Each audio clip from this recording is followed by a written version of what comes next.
All right, back at work in the workshop. This is the arm that I paper machéed on Monday, so it's been sitting drying for about 2 days.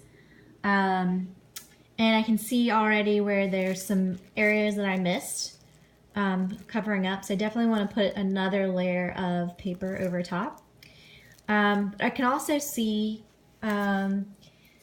the edges of the strips that I made are a lot rougher than I had intended. So I looked online and watched another YouTube, and someone suggested ripping the paper instead of cutting it because the ripped edges are a lot easier to blend. So I'm going to be trying that today. And I also adjusted the strip sizes. I made several different variations. This is like a shorter pile, more for the hand.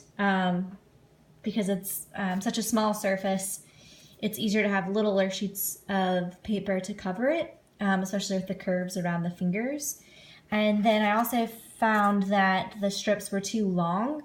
Basically, the ones that I had before wrapped pretty much the whole way around twice, and with paper mache, you really don't want to overlap the layers, like one layer over itself, because it slips around with the glue, like if it was to be like that.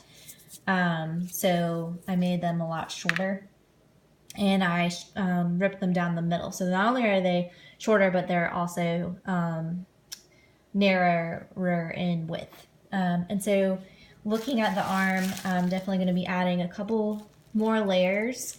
I think maybe one more will do it, so it'll be 2 layers total, just to make it extra sturdy. Remember, underneath is where I had taped the plastic forearm to the upper arm, and so this is just to reinforce that.